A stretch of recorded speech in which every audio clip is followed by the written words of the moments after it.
Welcome to our annual harvest celebration, my father announced, his voice carrying across the decorated barn at River's Edge Vineyard. Today marks an exciting new chapter in our family's legacy. We're thrilled to announce that Andrea, fresh from completing her MBA, will be taking over as CEO. The crowd burst into applause while I sat frozen, my wine glass halfway to my lips. 6 months ago, I'd transferred my entire life savings to save this vineyard from foreclosure. Now I watched my younger sister step forward, radiant in her designer dress, having never worked a day in the fields. My name is Jessica, and I'm 35 years old. I built my investment consulting firm from scratch, growing it into a successful business without ever asking my parents for help. While Andrea was getting her MBA paid for by our parents, I was working 60-hour weeks, learning the real meaning of success. That's why when they called me crying about the bank's foreclosure notice 6 months ago, I transferred $850, my entire life savings, without hesitation. We're family, they'd said. We trust each other. With her business education and fresh perspective, my father continued, Andrea will lead River's Edge into a new era of innovation and growth. She has the perfect combination of formal education and understanding of our family's legacy. I watched Andrea bask in the congratulations. The same sister who'd spent her college years posting vineyard photo shoots rather than learning about soil composition or fermentation techniques. The same sister who couldn't tell our Cabernet from our Merlot in a blind tasting last Christmas. My mother touched my arm gently. Jessica, honey, I hope you understand. Andrea's degree makes her the natural choice to handle the business side. I cut her off with a warm smile. Of course, Mom. Andrea will do great. I raised my glass in a toast, keeping my voice steady despite the ice forming in my chest. To the new CEO of River's Edge. Excusing myself, I stepped outside into the cool evening air and pulled out my phone. Scrolling to a contact I hadn't expected to need. Rachel Thompson, the ruthless corporate lawyer I'd met at several wine industry events. I need your help with a family business matter. I texted, are you free to meet tomorrow? Her response came quickly. 10 a.m. at my office. Bring any documentation you have. Rachel's office overlooked downtown Dallas, the morning sun glinting off the steel and glass buildings. She sat across from me, reviewing the bank statements showing my $850 transfer to River's Edge Vineyards account. Let me get this straight, she said, looking up from the documents. You transferred your entire life savings without any written agreement? Not even a promissory note? They're my family, I replied, the words tasting bitter now. When they called about the foreclosure notice, all I could think about was saving our legacy. 3 generations of winemaking, about to be lost because they'd over-leveraged the property for Andrea's MBA program and a new tasting room she insisted they needed. Rachel leaned back in her chair. And now they've made her CEO. Despite your investment saving the vineyard. She paused, then added, tell me about the day you transferred the money. What exactly did they promise? I closed my eyes, remembering that desperate phone call. Dad said I'd be taken care of. That my investment would secure my place in the family business. Mom was crying, talking about how they'd make it up to me. I opened my eyes, anger rising. Instead, they're acting like my contribution was just a daughter's duty. Did anyone witness these conversations? Yes, I said, sitting up straighter. Their accountant Michael was there when I visited to arrange the transfer. He seemed uncomfortable with the whole situation. Kept suggesting we put something in writing. My parents dismissed him, saying it would insult the family trust. Rachel's eyes gleamed. Michael could be very useful. But first, we need to understand your ideal outcome. Do you want control of the vineyard? I shook my head. I want my investment back with interest. Let Andrea have her CEO title. I'll start my own vineyard with my money. One they'll have to compete with. Good. Rachel smiled. Because I have a plan. Your parents' actions constitute verbal fraud. With Michael's testimony and these bank records, we can build a strong case. But instead of filing immediately, we'll send a demand letter first. One that outlines exactly how their actions could be interpreted as deliberate financial manipulation. She pulled out a notepad. We'll demand repayment of your $850 plus 8% annual interest within 30 days. We'll also request all financial records since your investment. I suspect we'll find some interesting decisions made after they received your money. I felt a weight lift from my shoulders. And if they refuse? Then we file a lawsuit that will open their books to public scrutiny. Something tells me your sister's MBA hasn't prepared her for that kind of crisis management. The demand letter landed like a bomb at River's Edge. I was working from my apartment when Andrea called. Her voice shrill with panic. A lawsuit? Are you insane? You're going to destroy everything our family has built. She screamed. Dad's having chest pains because of you. I remained calm, letting her rant. The solution is simple. Return my investment with interest. $850 plus 8% over 6 months. You have an MBA. Andrea, you can do the math. That money went into saving this vineyard. Your heritage too. And now you want to bankrupt us to get it back? She paused, her voice turning sly. Besides, your precious lawyer should know that verbal agreements in family businesses are complicated. You can't prove anything. I smiled, though she couldn't see it. Actually, I just got off the phone with Michael. Remember him? Your accountant? He's given a sworn statement about the day I made the transfer. About how he advised putting our agreement in writing. And how Dad promised me a secured place in the business. The line went silent for a moment. Then, hold on. Dad wants to talk to you. My father's voice came through. Strained and angry. Jessica, what are you doing to us? After everything we've done for you? Everything you've done for me? I cut him off. Let's talk about that. While you paid for Andrea's education. Her MBA. Her car. Her apartment. I built my own life. The only time I asked for anything was when you promised me a future here in exchange for saving the vineyard. We never promised you control. Andrea has the education for this. I'm not asking for control anymore. I interrupted again. I'm asking for my money back. Money you took knowing exactly what you planned to do with it. He switched tactics, his voice softening. Sweetheart, be reasonable. The vineyard doesn't have that kind of liquid capital right now. We'd have to take out another loan. Then I suggest you start talking to banks. You have 25 days left before I file the lawsuit. And Dad? Every financial decision made since my investment will be scrutinized. Including the new Mercedes Andreas driving and that vacation you and Mom took to Tuscany last month. I could hear muffled conversation in the background. Then Mom came on the line. Jessica, please, she begged. Come over for dinner. We can talk about this as a family. We're not family right now. Mom, we're business associates in a dispute. Have your lawyer call Rachel with your response. I hung up, my hands shaking slightly. My phone immediately lit up with messages from relatives, ranging from angry accusations to pleas for peace. I ignored them all and opened my laptop, starting research on available vineyard properties in the next county. Soon, River's Edge would have some serious competition. The following week brought a revelation I hadn't expected. Michael, the accountant, called me for coffee, his voice tense with urgency. We met at a quiet cafe away from the vineyard. And he arrived clutching a thick folder. There's something you need to see, he said, glancing around nervously before sliding the folder across the table. I've been reviewing the book since your investment came in. The numbers, they don't add up. I opened the folder to find detailed financial records. Michael pointed to several highlighted entries. Your $850 didn't just save the vineyard from foreclosure. It also funded a series of personal expenses that were logged as business costs. The new Mercedes? Listed as a delivery vehicle. The Tuscany trip. Market research. Even Andrea's MBA had portions backdated as employee education expenses. My hands tightened around my coffee cup. They used my investment for all this? Michael nodded grimly. There's more. 2 weeks before they announced Andrea as CEO, they registered a new company. River's Edge Holdings LLC. They've been quietly transferring vineyard assets to this new entity. The original vineyard company, the one you invested in? It's being hollowed out. The realization hit me like a punch to the gut. They weren't just dismissing my contribution. They were actively working to ensure I couldn't claim anything.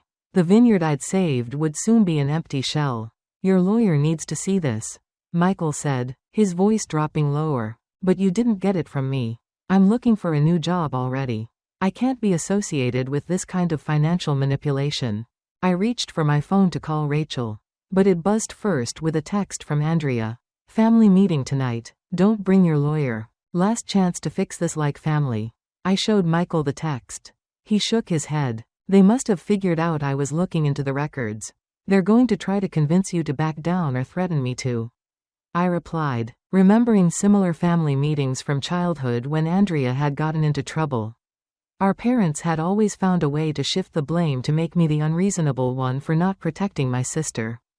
I texted back, any discussion needs to happen with lawyers present. Andrea's response was immediate, your choice. But don't come crying when this gets ugly. I called Rachel and sent her photos of Michael's documents. Her sharp intake of breath told me everything. This is exactly what I was looking for. She said, they've committed multiple financial improprieties.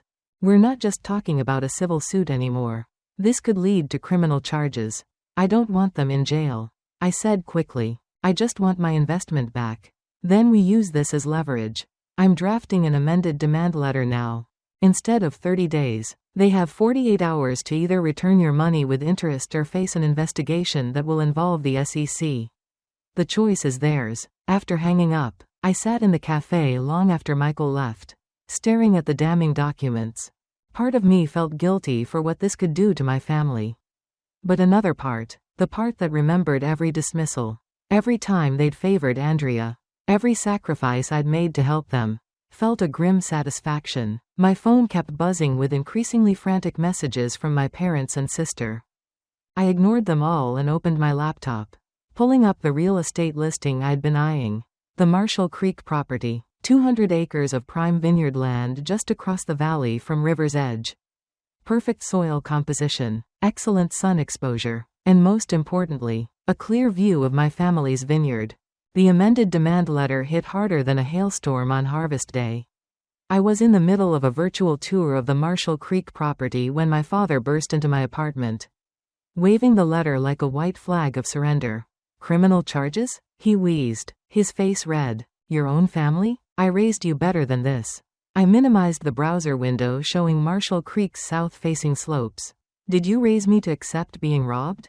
Because that's what you did. Took my $850 and used it for luxury cars and Italian vacations while plotting to lock me out of the business. We never meant, he started, but I cut him off. Save it, I've seen the financial records. The new LLC. The asset transfers. Everything. You didn't just betray me. You tried to make sure I couldn't fight back. I stood up, my voice steady. You have 40 hours left to return my investment with interest. Or Rachel files everything with the SEC. His face went from red to pale. You'd destroy your sister's future? She just started as CEO. Andrea's future? I laughed bitterly. What about mine? I earned that money while she was posting Instagram photos from business school. Money you promised would secure my place in the family business. We can still work something out. He pleaded. Maybe Andrea could share the CEO position. A co-leadership arrangement? I shook my head. I don't want to share leadership with Andrea. I want my money back. Every penny plus interest. Then you'll never have to worry about me competing with your precious CEO again. His eyes narrowed at the word competing. What does that mean? Just then, my phone buzzed. It was the real estate agent handling Marshall Creek. Perfect timing. I answered on speaker. Hi, Jessica. Great news. The owner is very interested in your offer. They love your vision for expanding the vineyard's production. When can you meet to discuss terms? I watched my father's face crumple as realization dawned. Marshall Creek wasn't just any property. It was River's Edge's main competition back when my grandfather ran things. Their wine had consistently won more awards until the owner retired and let the vines go fallow.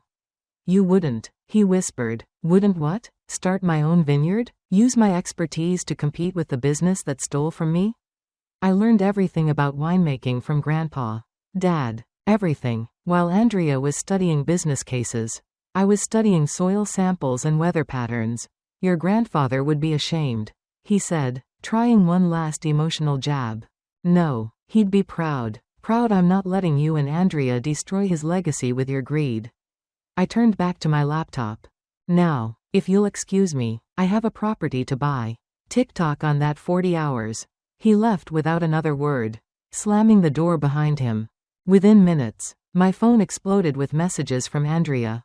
How dare you threaten Dad like this? You're just jealous of my success. Mom's crying because of you. I blocked her number and returned to the Marshall Creek listing. The property needed work, but I could see its potential. More importantly, its premium grapes and higher elevation would let me produce wines that would directly compete with River's Edge's bestsellers. My phone buzzed again. Rachel this time. They're scrambling, she reported. Just got a call from their lawyer. Looks like they're trying to secure an emergency loan. I smiled. Either way, I won. Either I got my money back or I got Marshall Creek, and River's Edge would learn what real competition felt like. With 12 hours left on the deadline, my mother showed up at my office. She carried a thick manila envelope and wore the same expression she'd used whenever playing peacemaker between Andrea and me as children. Your father's had to be sedated, she said, sinking into the chair across from my desk. His blood pressure was through the roof. Are you happy now? I kept my face neutral. What's in the envelope, Mom? She slid it across my desk. The best we can do. We've mortgaged everything we could. There's $600 here. That's all the bank would give us. We can pay the rest in installments. I didn't touch the envelope. That wasn't the deal. $850 plus interest. All of it, or Rachel files tomorrow morning. We don't have it, she snapped, her peacemaker facade cracking. Andrea's been calling every bank in Texas. No one will give us more without wanting to audit the books. And you know we can't allow that now. Because of what they'd find? I asked quietly, like how you used my investment to pay for Andrea's MBA instead of saving the Vineyard. Or how you've been hiding assets in that new LLC. Mom's face went still. How did I have copies of everything? Mom, every transaction, every transfer, every fraudulent business expense. Did you really think no one would notice? She leaned forward, switching tactics. Think about what you're doing. If you file those papers, it won't just hurt us. The Vineyard's reputation will be ruined. All those people who depend on us for their livelihood, the workers, the distributors, their families, you'd destroy them all just to spite your sister. Don't you dare put this on me, I said, my voice hard. You and Dad chose this path the moment you decided to steal my money. You're the ones who put everyone's jobs at risk. Not me. We didn't steal, she began, but I cut her off. Let me show you something. I turned my laptop around, displaying the Marshall Creek property listing. Beautiful, isn't it? Premium soil, perfect elevation, and enough acreage to double River's Edge's production capacity. The owner accepts my offer tomorrow morning. Unless I get my money back first. Mom's eyes widened as she recognized the property. You can't. That land? It would destroy us. Then I suggest you and Andrea get creative in the next 11 hours. Sell her Mercedes. Mortgage the house. Call in favors. I don't care how you do it. But I want every penny back. She stood up shakily. You've changed, Jessica. You've become hard, cruel. No, Mom. I've just stopped letting you manipulate me. The money or the lawsuit. Those are your only options now. After she left, I called Rachel to update her. They tried to negotiate. I told her. Offered partial payment. Stay firm, she advised. From what I'm hearing, they're desperate. Their lawyer's been calling banks all day. Just then my email pinged. A new message from the Marshall Creek realtor. Owner eager to close. Can meet first thing tomorrow to sign papers. I smiled and wrote back confirming the meeting. Then I texted Andrea. 11 hours left. Tick-tock. Her response came immediately. You're making a huge mistake. Dad's lawyer says we can tie this up in court for years. I sent back a single photo. The view from Marshall Creek's highest point. Looking down over River's Edge's main vineyard. She'd recognize it from all her Instagram photo shoots. Her response was a string of angry emojis. The clock was ticking and I had them exactly where I wanted them. With just 2 hours until deadline, I sat in Rachel's office reviewing the final paperwork for both scenarios. The SEC filing, and the Marshall Creek purchase agreement.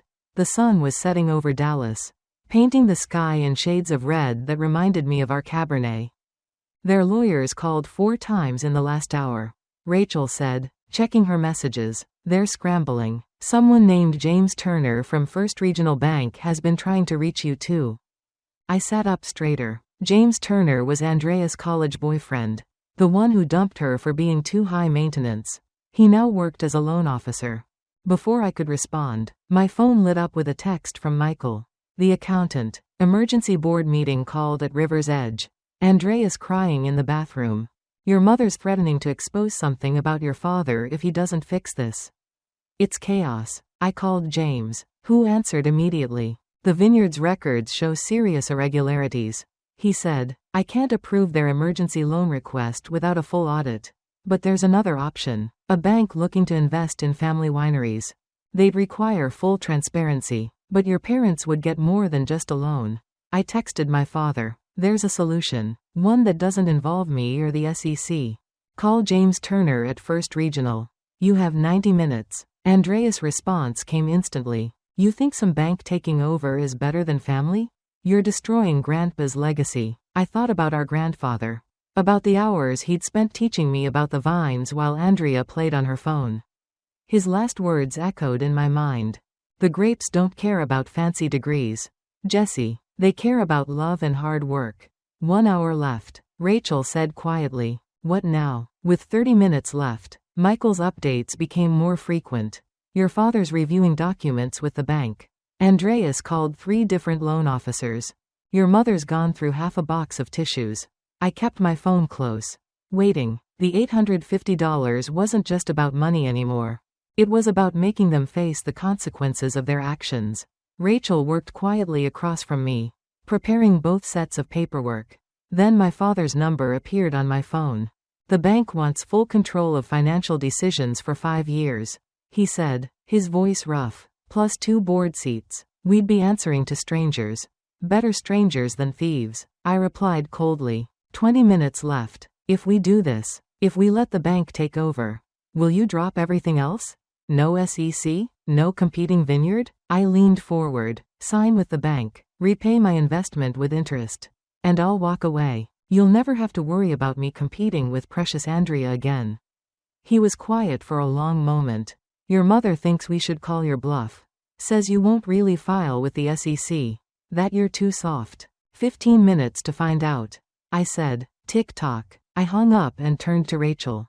Get the SEC paperwork ready. But before she could reach for the file, my phone buzzed with an email from James Turner. Subject line. Document signed. The attached file showed my parents' signatures on the bank agreement, along with a transfer confirmation for $850 plus interest to my account. Looks like they chose survival over pride, Rachel said. I nodded, already pulling up the real estate agent's number. The vineyard across the valley from Marshall Creek was for sale too. Better water rights, lower price. 2 months later, I stood on my newly purchased property, Sunset Valley Vineyard, with its perfect western exposure and rich soil. The view of River's Edge across the valley was just a bonus. I'd used the returned $850 as a down payment. With investors eager to back my venture after hearing my plans, Michael had resigned from River's Edge the day after the bank took over. And I'd immediately hired him as my CFO. Andreas having a meltdown, he reported, checking his phone. The bank rejected her proposal for a new tasting room. Said something about unnecessary expenses and focusing on wine quality. I smiled, remembering the bank's first board meeting.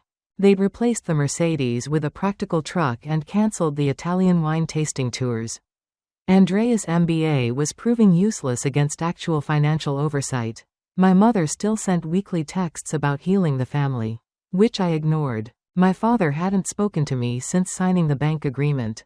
But last week I'd received a package that meant more than their words ever could. Grandpa's old leather-bound notebook of vineyard wisdom, filled with his handwritten notes about soil composition, weather patterns, and grape varieties. The enclosed note read simply, "This belongs with someone who understands its value." Dad. I held that notebook now, standing among my newly purchased vines. In 3 years these grapes would produce their first vintage. In 5 years I'd be competing directly with River's Edge. But I didn't need their validation anymore. I had something better, my own legacy to build. Ready to start planting? Michael asked, gesturing to the work crew waiting with the new rootstock. I tucked Grandpa's notebook into my jacket. Let's make some wine.